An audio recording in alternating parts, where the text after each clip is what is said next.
Hello, I'm Chris Flisher, and welcome to Turning of the Wheel, an intelligent, lively discussion about astrology, art, and spiritual adventure. Timing is everything, and as the great wheel turns, we are best prepared when we are best informed. Join me as I explore concepts that allow us to broaden our view of the world. You'll hear interesting topics, meet fascinating guests, and discover who you really are. Using the time-tested practices of astrology, you'll learn how to accept change as the great wheel of life turns. Astrology, art, and spiritual adventure on Turning of the Wheel TV with Chris Flisher. Hey, welcome to Turning of the Wheel. As you know, this is a show I like to branch out a little bit and discuss different topics occasionally, aside from astrology, even though astrology is my main focus. I like to talk to other people in the field who have extra talents and specialties that I don't have. And one of them is my good friend, Katherine Glass, who's here today. She's a psychic, a medium, and an energy healer. And we're going to be talking about energy healing today on the show. And I'm curious, that seems like such an esoteric term, you know, energy healing. What does that mean? I mean, is my energy broken? Do I need it to be healed? I mean, I think I've got good energy. I feel like I've got good energy, but why would someone come to an energy healer? What is energy healing per se? I don't know, Chris, let me scan you and see. So yes, energy healing, it's like you have a physical body, you go to a doctor that works with the physical body, you have an energy body, so you would go to a healer that works with the energy body. The energy body goes out several layers from your physical body. Is it like electricity?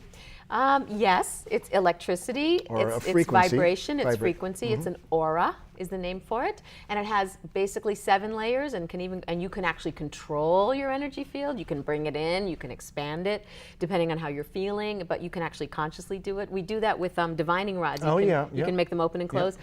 So you have an energy system. 7 chakras are the main chakras that we work with. Chakra is a term for a wheel of energy that goes back more than 5,000 years, I believe, dates back that term, you know, by ancient yogis, the Vedic, and there have been a lot of physicists and scientists who have explored, studied energy and frequencies and hertz and vibration and all of that stuff. And there's energy in everything all through us. So it's measurable. Our tissue, the scientists have measured it and they can see it. You can measure it, yes. Okay. And color has a frequency, and your energy field, your aura, has colors that correspond with every layer of your field and each chakra, each wheel. So why would someone want energy healing? How would they know they needed energy healing? They'd come to me for myriad reasons.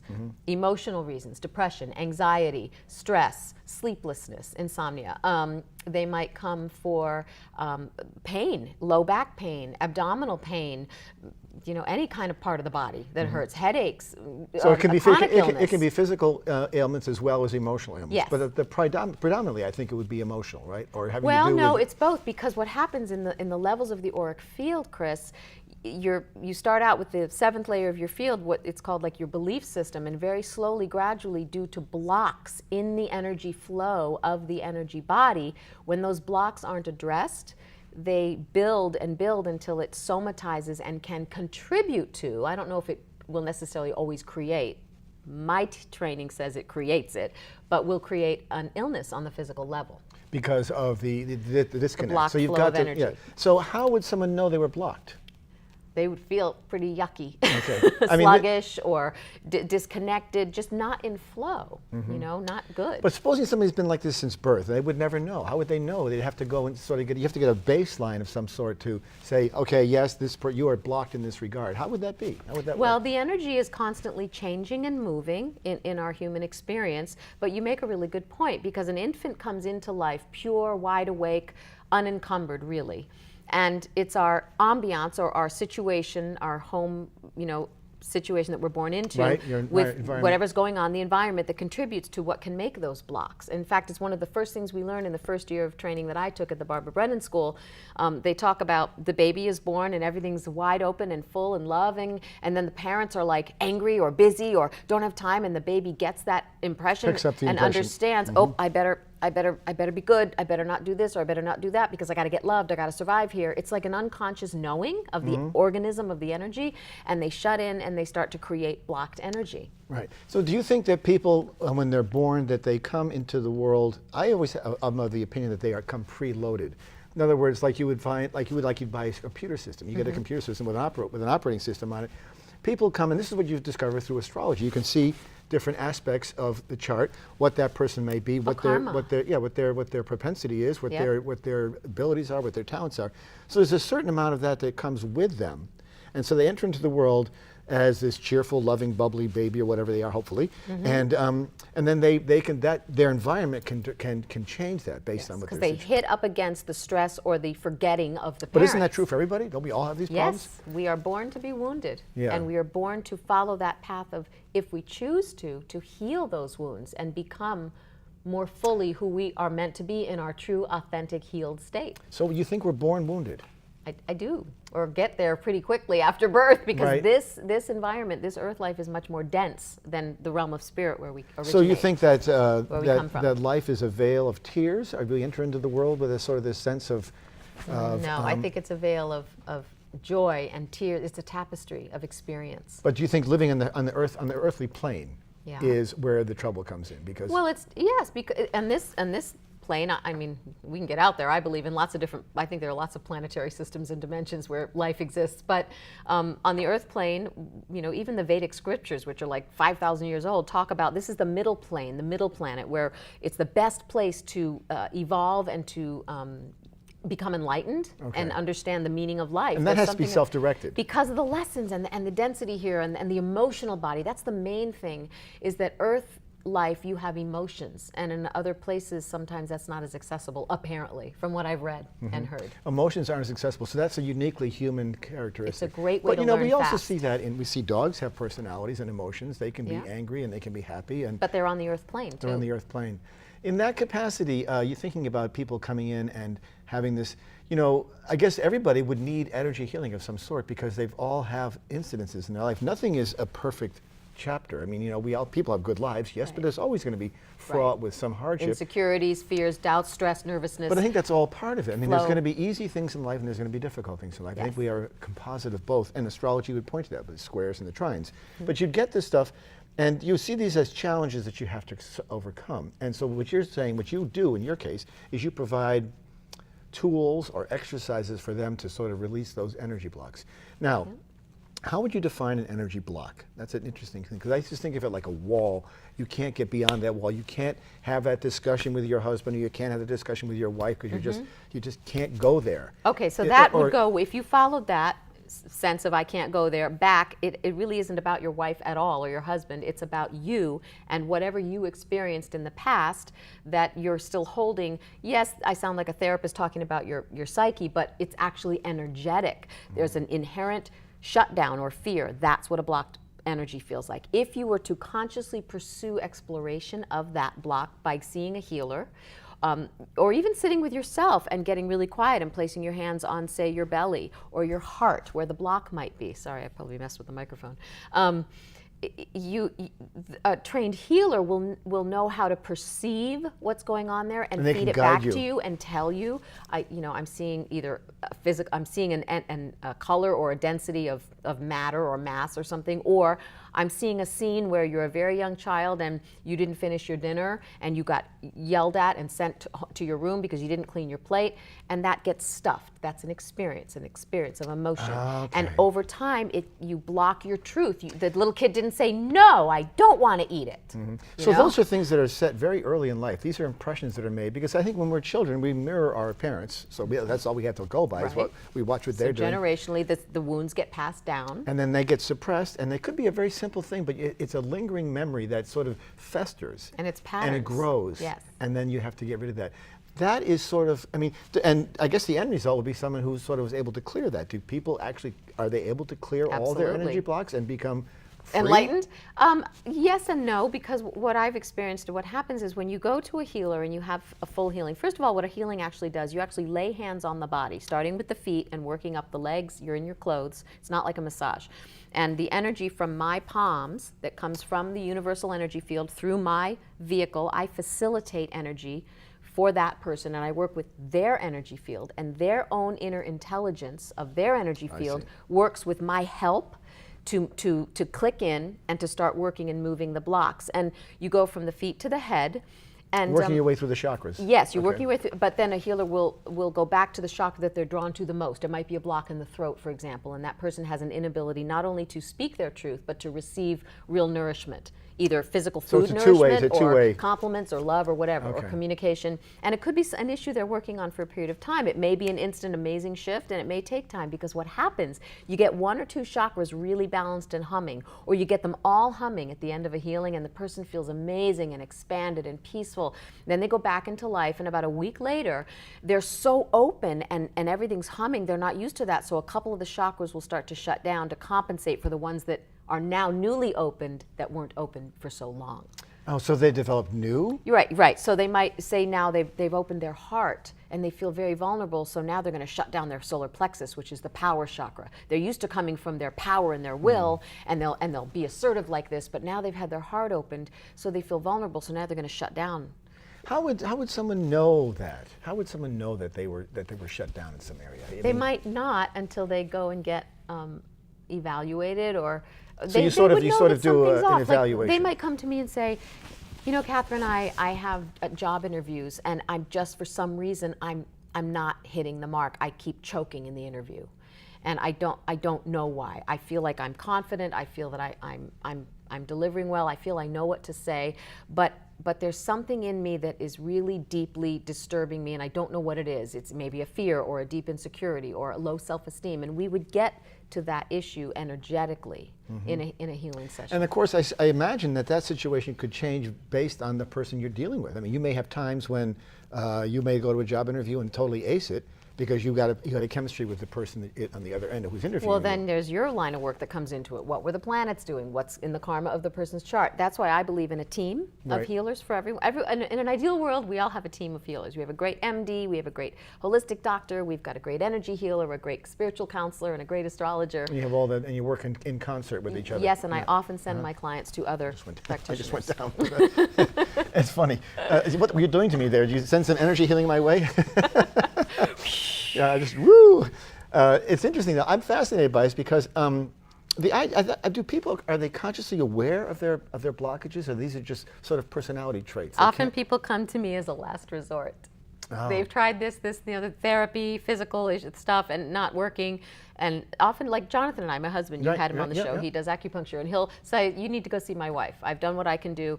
This is a different issue," and we'll work in tandem. And he can recognize it, because I think probably more people are blocked than we realize. Oh God, yes. Yeah, and they've all got something. We've all got baggage, right? I mean, this is something that we do. So and beliefs. So when you get a really good healing with the energy field, it goes out to the 7th layer of your auric field, where your belief system is. So an illness or a disease will actually start in the outer layer of your auric field with your belief system, which started when you were very small.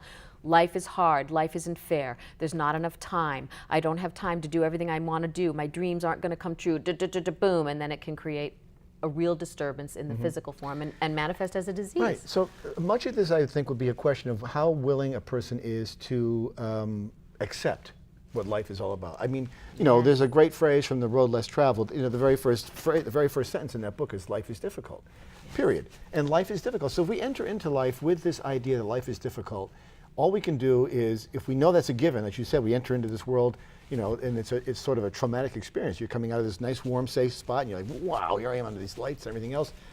That's a traumatic experience, and people have to be able to adapt and move beyond that. And escapism is rampant in our world. Alcoholism, sex addiction, shopping, drugs, food. It's all escapism, consuming, numbing out, television. It's a way to escape the pain of difficult life. So you think people do not accept that it's difficult? They just they sidestep They want a it. reason. The mind wants to know why.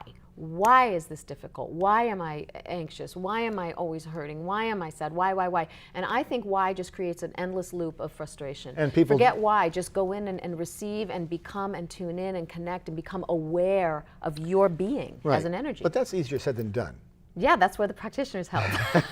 I mean, it's got to be a hard job. I mean, it's experiential. It's experiential, and I think it would take some time to do that. I think it's something that requires practice, and you almost need like a coach of sorts to. Well, that's what energy healing does. It's like you feel better and better. I would go to see my healer at particularly challenging times in my life, because I was aware of what was happening, but I needed support to get through it, and I couldn't always even explain why it felt better, but I felt more centered to face and handle whatever crisis was going on. So you're also a psychic, yes, and a psychic medium. So can you use that ability to help find 100%. to help find the weak spots or the blockages. That's how I read the chakras, yes. Okay, so you use that, you're sort of using both of your skill sets to find out where the blockages is, and you Yes. can tell where the blockages are. And you can do that by looking at somebody and reading them and telling that. Yep. And it's, so using that ability would allow you to hone in. So would the person know that they had this blockage? I think inherently the intelligence of their inner reality or their being, their essence would know. They Yes. would know They would know on a deep level that this has been feeling off for a long time. Or they might not even have a conscious memory, say, of an abuse or something that happened. What about a recurring worry, a form of worry that happens, sort of almost like, you could... Like an OCD loop? An OCD loop, yeah. That you're getting into a combination, I think, of chemicals and chemistry of the brain combined with the energetic flow. So an energy healing could help to support the healing and balancing of the chemistry in the brain. And that's where I say you need a team. Maybe you use a medication for a while. If you really want to go holistic, there are herbs you can do and supplements along with energy work, acupuncture, hands-on healing, meditation, things like that. Behavioral stuff to help you with that. Medication can be tricky because it kind of does the job for the brain, and true healing, it can be difficult to handle. But if a person's life isn't working, I don't want to bash drugs because there often is a time and a place for medication. Right, so medication might get you to a space where you could be a stepping point, a launching point. But it will slow down actually the energy healing process. When someone's medicated, it takes longer for the energy work that the healer does to penetrate and get into the field. Because you're sort of putting a cloud in the middle. Interesting, yeah, yes. That's an interesting subject. Yeah. I imagine that people would come to you having to discover where, obviously they probably have been to a therapist first, like you said. They've gone, they've done the whole therapy. Well, energy healing will stir the pot, so I always encourage them to go to therapy to integrate what's coming up, because energy healing works fast. It comes up quick. And I've always held and I'm sure you agree, I would think everybody in the world can use therapy. I don't think there's anybody in the face of the planet that doesn't need therapy, because they've all got baggage of some sort from when they were younger or whatever happened, and left this imprint on them, and they have to sort of find a way to surmount that. And I think that's a... But there's always a reluctance for people to do that because Well, it depends on what kind of therapy, I think, and how good your therapist is, because you can talk till you're blue in the face about your past, and then you can really get stuck in your story. That's why I love energy work, because energy work kind of bypasses the story, and it gets to the essence of the soul of the being and the energetic anatomy of that being, and they get in a habit of feeling different once they have experienced the sense of healing and rightness, and then they might bypass that habitual behavior or loop that they did with just the cognitive therapy. Interesting. When you say the story, that's sort of, people have this story about themselves that they tell, and they sort of carry that story with them. And is it a pity party story sort of thing? It can be. You can be stuck in, that's called victim consciousness. You actually have the power to change your, look at this amazing stories of like Oprah Winfrey, who was, beaten and abused all through her childhood, and look who she's become because she didn't buy into her story and let it victimize her. Right. And that stuff gets passed down through generations of lineages, addiction and victimizing. And victimizing, yeah. I think it's very easy. I think people, when they come into a situation that may be just considered to be traumatic, they have two ways of going. They can either rise to the occasion and move on from it, or it can let them bring them down. Yeah. It may not be quite as black and white. There may be a lot of variation in between, but it does have that characteristic of, how do we resolve this problem? And energy healing would allow you to, so these are psychological blocks. When people come to me, they'll walk in the door with like the sore toe, we call it. Right? The reason, oh, I have a stomach ache and it won't go away. Someone told me to see a healer. So they'll come in. But what I know and what I believe is that their soul is calling for a deeper healing. There's something much deeper going on all levels. I'm not discounting their stomach pain because it is manifesting as a real physical symptom. But what the cause of that, the soul is ready to address a myriad of issues. And that's so what the can body, be balanced. the body is sort of tapping on the window saying, hey, we got something going on here. Yes. Yeah. Yes. Interesting. And that's where it goes, in my belief system, a spiral into divine guidance, perfect timing. Right. There's no accident that they're here. They're ready to do the next piece of work on their evolutional journey as a soul. So when you spoke of that person who you got the chakra wheels all spinning, everything's going fine, and they are sort of in this state of nirvana. Groove, yeah. Nirvana or whatever, and they come out, why wouldn't that sustain? Because of the habitual belief system, or Or the getting victim back- consciousness, or the story, or they go home and they have a confrontation with their partner and it sends them back into their automatic behavior response. Unless they're super conscious and have been working for a long time on themselves and they know that, oh, this conflict is not about me, it's about them. And my role in it, I'm going to Well, go is take that some always- space and figure out my role and come back. Is that always the case in a form of confrontation, that it is perhaps the other person? I mean, there's always a dynamic between two people. You're going to have something is going to, some ingredient of you is triggering the behavior in the other person. Right, So it but why is it triggering the other person? There's something in that person that they're believing that you're pushing a button. Well, I mean, how do you about self-responsibility. How do you draw the line? Yeah, I think it is. Taking responsibility for your piece and owning it. Always check it out. If you did this and you did that and da-da-da, blame, point the finger back into yourself and say, wait a minute, where can I own this in me first? It's like that old thing, when you're pointing at something like this, you got 3 fingers pointing back at you. Yeah, I know that. Right. That's a good one. It's really true. It's true. You have to slow down, though, to get there. Now, when you think about, if you had, I mean, would this be useful for couples? I think it would be fantastically useful, because you would both be healing on different levels, but perhaps a lot of your healing is based on the other person. Or oh my God, there's this great book by my teacher, Barbara Brennan. Okay, there are 3 books, Hands of Light, Light Emerging, and Core Star Healing. And in Light Emerging, she draws diagrams of the interpersonal relationship with energy fields, how someone throws out a hook energetically from their head to the gut of the person, and the person then in defense turns away and lifts out of their body and leaves. And she draws all this with our illustration, and it's beautiful because you really understand how the energy dynamics work when 2 people are in defense. When you go into a defended state, which is what a lot of us are in because we're dealing with our issues from early life, we're defended, we're armored. Energy healing helps to clear and break through that armor, get you back to your authentic essence. And then when you're in that state, you're so much more balanced that you can see the conflict going on, and you can see when your mate is in defense. And so you will have sort of the wisdom or the sage-like presence to either walk away and cool down and then let's have a talk about it, instead of just defend and have a war. Well, I mean, it's so much of it is about acceptance and how much we can accept and how much we're willing to put up with, I guess. And everybody has triggers, everybody has things that are going to get them going, right, based on their own past. I mean, does anybody ever reach this state where things are just good? Oh yeah, I think it's absolutely possible. And there are levels of it, right? You hit a plateau, and then something happens, and you hit a growth spurt happens, and it can be very uncomfortable, a growth period. But you're growing. When you're grappling with something in this life, you're growing. So that's the good news. Right. There's the silver lining. But acceptance comes in stages, and what you pointed out was a psychological thing, really. Your mind said, well, you have to accept it, but you can accept with your mind, but I believe we have to learn to accept with our whole being, like our heart and our mind and our gut and our soul and our body.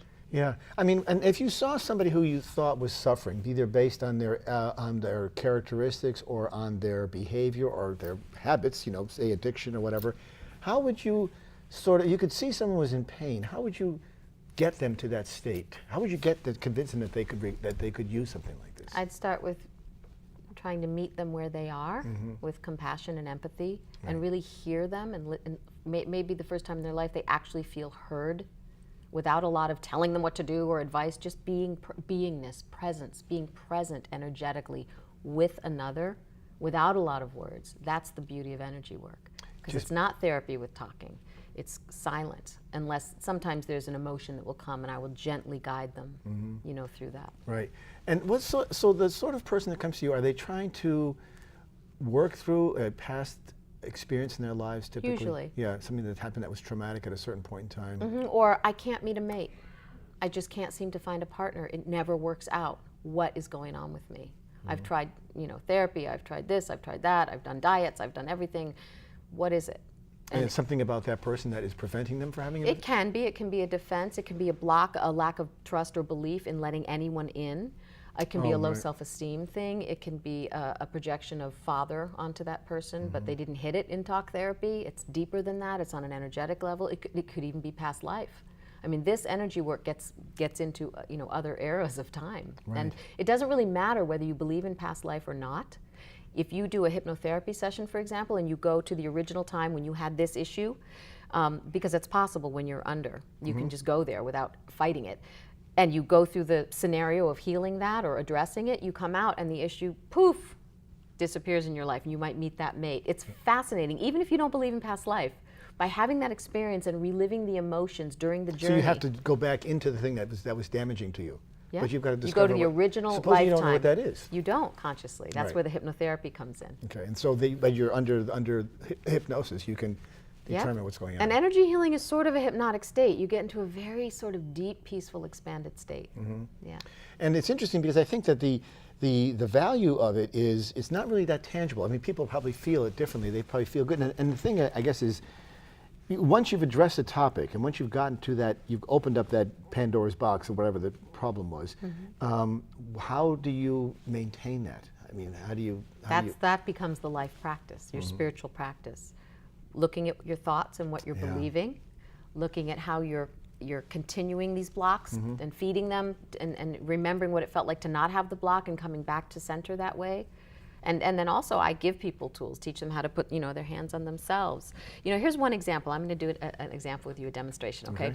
So say, those kind of people, we call them energy vampires. They just they come up to you and they just talk nonstop and they're really oral and they suck on your energy and they pull and they want your attention and you're just drained when you're done leaving them. Well, one thing that I was taught to do around those kind of people, it's no fault of their own. They're hurting and they're trying to get energy from you. It's just who they are. Right. Well, it's their wound or their defense.